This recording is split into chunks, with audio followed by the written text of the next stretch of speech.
Wow, we got a boisterous crowd here in Colorado Social. In the words of Jamal Murray, we believe.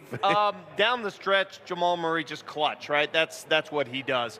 But if I told you, Chris Dempsey, that the Denver Nuggets go 5 of 24 from 3, you're not supposed to win those kind of games in the NBA, but they did it with grit in the fourth quarter, defensive grit. Yeah, exactly right. And, you know, they kind of shut off some of the Memphis Grizzlies three-point shooting as well. Look, you know, when we talked about what you are gaining back with Jamal Murray at pregame, this was it. I mean, he didn't have this greatest shooting game of all time, but in the fourth quarter, when it was time to make, you saw Joker call him over. You saw them get into a two-man game, and he started knocking in shots.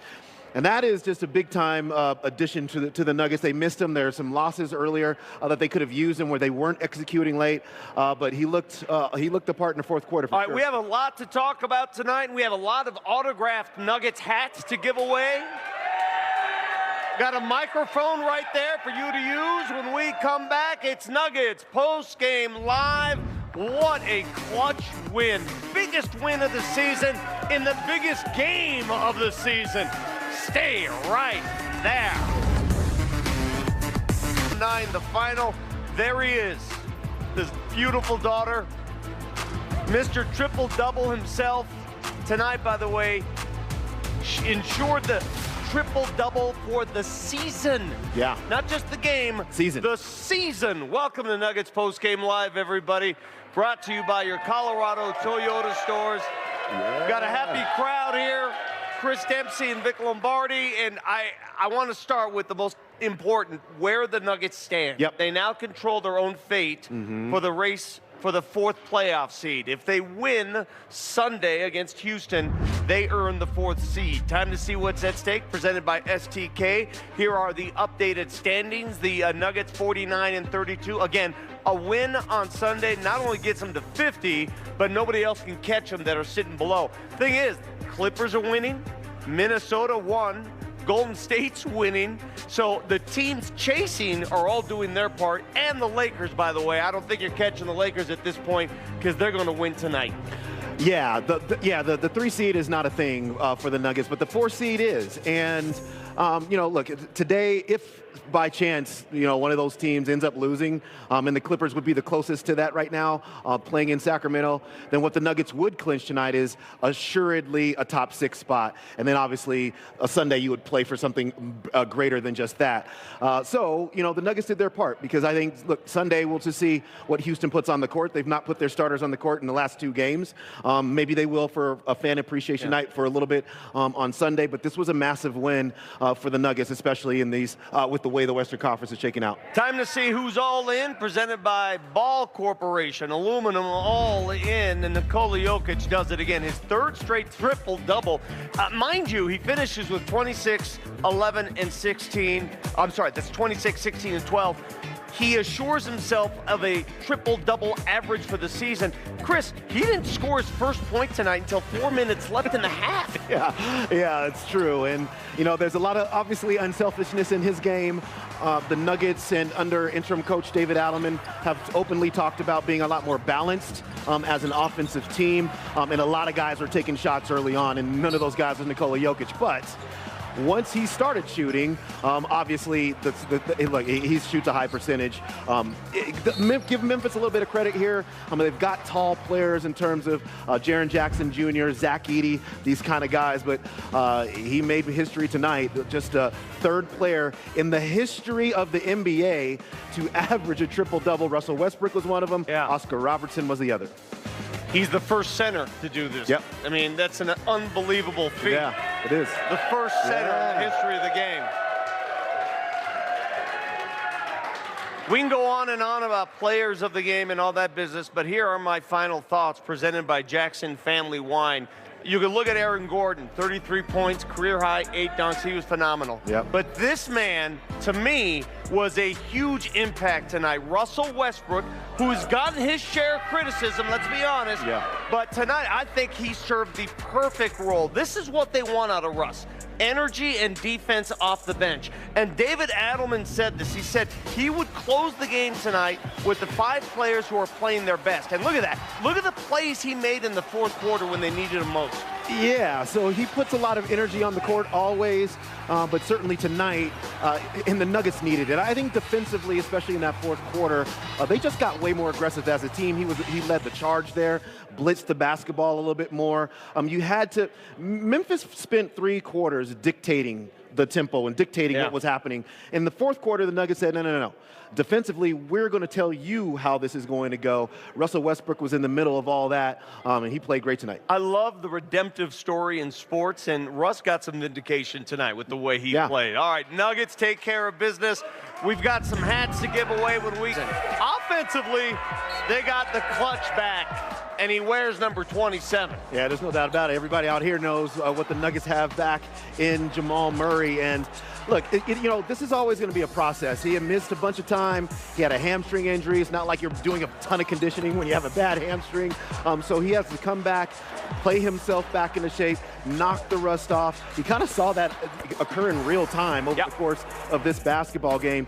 3 of 6 in the fourth quarter, 3 of 5 in the fourth quarter, 6 of his 15 points in that period as well. And made the clutch shots, got to his elbow, a mid-range jump shot, was able to knock those in the fourth quarter. I just think this was a great foundation game to get Jamal Murray back. We'll see what he can do on Sunday, and now he can hit the ground really running when the playoffs come around. We'll hear from Coach David Adelman momentarily, but first, some questions from the crowd. Get in line. What's your name, young man? Hi, my name is Bryn. Hi, Chris. Hi, Vic. Hello. Great one by the Nuggets tonight. But who's assistant coach? Well, which team, since they both have assistant coaches, which team do you think will make it farther in the playoffs? Which team will make it farther in the playoffs? What do you mean by that? Because of the assistant coach, they both have assistant coaches. Yeah. So which team do you think will make it farther? Yeah, I have the Nuggets in that. I think the team is overall just better. But I will say this about the Memphis Grizzlies. I mean, it is a formidable offensive team. I mean, they play. The new coach has a style of play that is very hard. It kind of runs counter to some of the normal basketball concepts that you would defend. And so it makes it very difficult to get a handle of them. You saw the Nuggets have a lot of trouble with that early on. And then you saw them kind of sort that out as the game went on. So look, the Grizzlies, great driving team, great offensive team, very terrible defensive team. I got the Nuggets going farther. Where's my man who just asked the question? An autographed Durant Holmes hat there for you. Thank you very much. What's your name? Sarah. Sarah, what's your question, Sarah? As a starter, do you know how long into the game it's been before Jokic scored? I think that's the longest it's been all season. I thought so too. Yeah, I thought. And you know what's a great question? This is Zeke Naji. Here you go. That's a hat for you.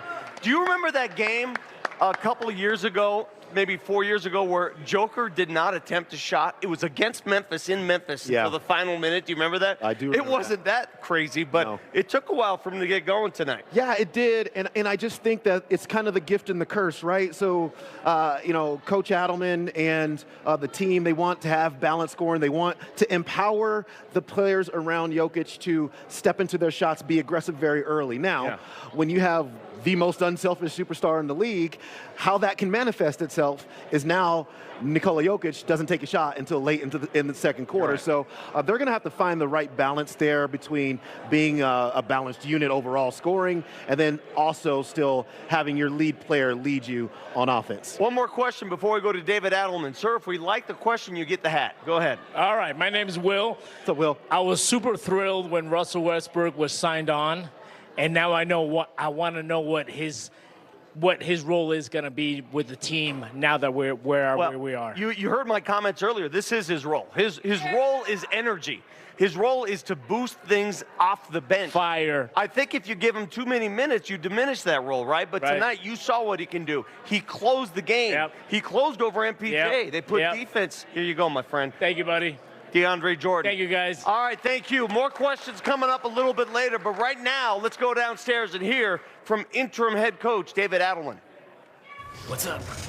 David, when it comes to the defensive game plan and rebounding versus transition, how would you evaluate the buy-in from the fellas tonight? I thought the adjustments, the buy-in was great. And I mean, we tried to do what we do. We were up. And I thought once they made threes and they started pressing our feet, it was almost like we have to drop. Like, we got to put Nikola down the floor. So some of the shots probably looked like easy shots because they were floaters, 10-footers, 12-footers. We decided, let's just live with that. Stay out of the driving kick. Stay away from the three-point line, the canards, the Baines, and live with some of that 2v2 stuff. And it was effective. Not to mention, man, our offense in the first half, we just couldn't make a shot. And it's funny, it's like you're playing and you're like, well, we got to get the ball to Nikola, but, well, this guy's also wide open. He has to shoot this shot. So I thought the guys, I was impressed by their ability to just stay with it, because a lot of games like that, you go, God, we're down 15, we're 1 for 13 from three. They're dictating the pace. We were kind of sloppy with the ball. I think we had 7 in the first half and only maybe 5 or 6 in the second, but they were different kinds of turnovers. So that was a playoff game. Those are playoff game kind of things where not everything's going your way, but you rely on your energy, togetherness. You stay in the game, give yourself a chance. And what you guys all know, these games are so long. So hell of a win. What can you say about the resiliency of Jamal and Nikola at the end, especially?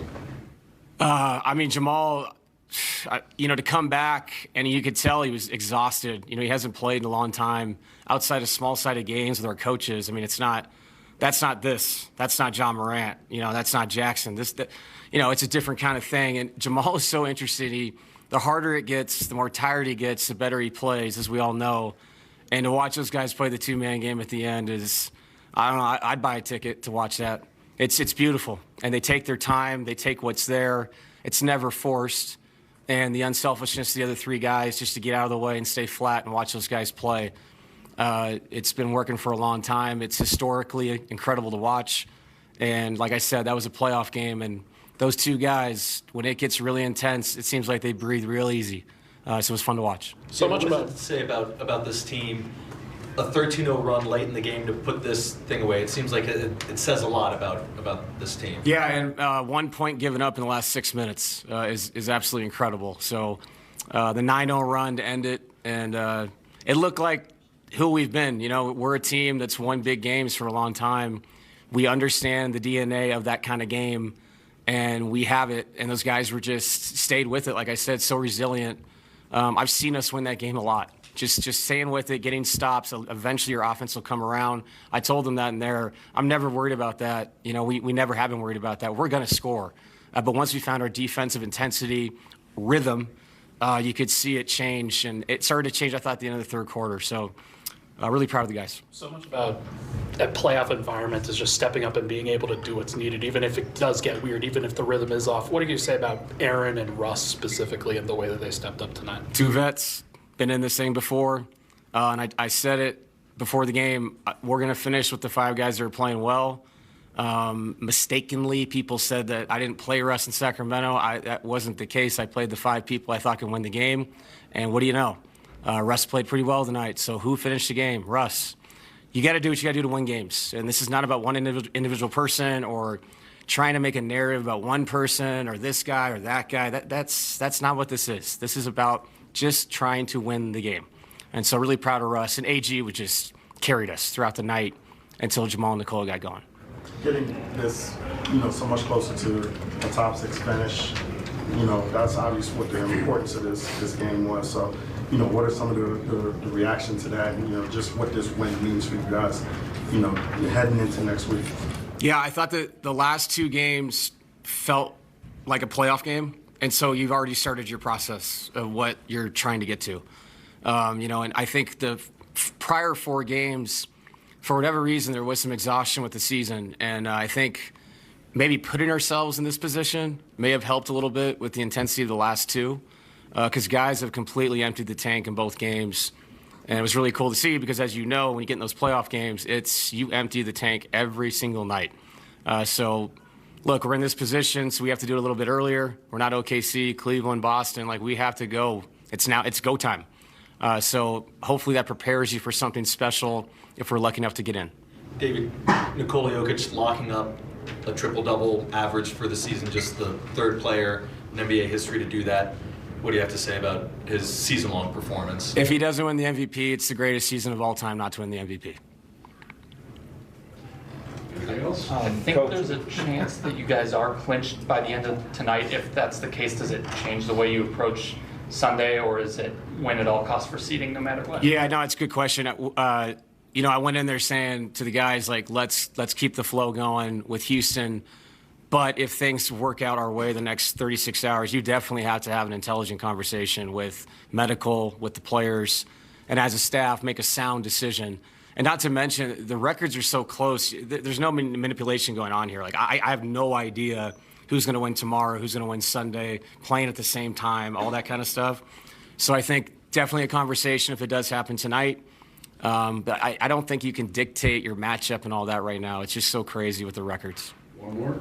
You mentioned AG kind of vaguely. What did you see from him tonight that was able to guide you guys? Extreme toughness, not giving into the cross match. They put the center on him. He was incredible flooding to the rim when they doubled. They came from the baseline.